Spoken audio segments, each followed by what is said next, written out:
तर मित्रांनो, स्वागत आहे तुमचं मराठी कार न्यूजमध्ये। आणि इलेक्ट्रिक आपण गाड्या घेतो, बॅटरीचे भरपूर असे इश्यू येतात, तर त्याचं सोल्युशन एक मी आज तुम्हाला दाखवणार आहे।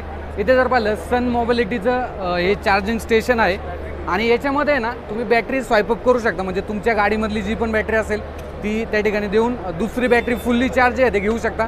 साधारणतः या प्रोसेसला 1 ते 2 मिनिटं लागतात। आणि हे जे चार्जिंग स्टेशन आहे हे देखील आता लवकरच सिटीमध्ये येणार आहे। सो सन मोबिलिटीची काय फीचर आहे, म्हणजे ही काय टेक्नॉलॉजी आहे, हे मी आज तुम्हाला व्हिडिओमध्ये सांगणार आहे। सो व्हिडिओ नक्कीच शेवटपर्यंत पहा। तर हे आहे सन मोबिलिटीचं चार्जिंग स्टेशन आणि याच्यामध्ये जर पाहिलं बॅटरीज आहे।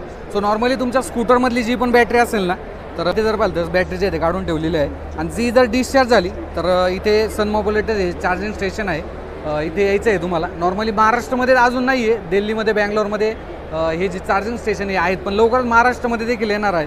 सो तुमच्या गाडीमधली जी डिस्चार्ज बॅटरी असेल ना ती तुम्हाला काढायची आहे आणि तुम्हाला अशी एक की आणि एक किचन दिलं जातं। सो इथे तुम्हाला आहे ना टॅप करायचं आहे। सो टॅप केल्यानंतर इथे जर पाहिलं खालच्या साईडला हे ओपन झालेलं आहे, तर याच्यामध्ये तुमची जी बॅटरी आहे डिस्चार्ज बॅटरी ही ठेवायची आहे। ओके, त्यानंतर हे क्लोज केल्यानंतर इथे ना डाटा कॅल्क्युलेट केला जातो की बॅटरी किती डिस्चार्ज वगैरे आहे। आणि त्यानंतर इथे जर पाहिलं हे ओपन झालेलं आहे, याच्यामधून तुमची फुल्ली चार्ज जी बॅटरी ही घ्यायची आहे तुम्हाला।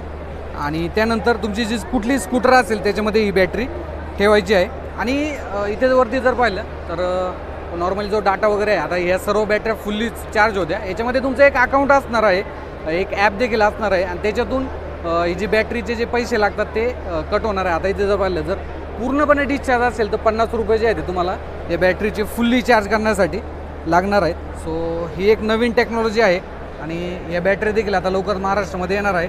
आणि तुम्ही डायरेक्टली चार्जिंगची जी प्रॉब्लेम येतो, म्हणजे नॉर्मली जर पाहिलं तर जे आपण इलेक्ट्रिक स्कूटर घेतो त्याला लिमिटेड रेंज असते। सो तुम्ही जर नॉर्मल सिटीजमध्ये ज्या ठिकाणी हे चार्जिंग स्टेशन असतात त्या ठिकाणी जर बॅटरी चेंज केली तर नॉर्मल तुमचं जे पुढं काम असेल ते देखील 1-2-3 मिनिटामध्ये तुम्ही करू शकता। सो ही टेक्नॉलॉजी देखील नवीन आहे। व्हिडिओ कसा वाटला हे देखील तुम्ही मला कमेंट बॉक्समध्ये सांगू शकता। तुमचे अजून देखील या संदर्भात काही प्रश्न असतील तर ते देखील विचारा। आपला इंस्टाग्राम हँडल आहे विशाल विदाटे ऑफिशियल, त्या ठिकाणी सुद्धा प्रश्न विचारायला विसरू नका। धन्यवाद।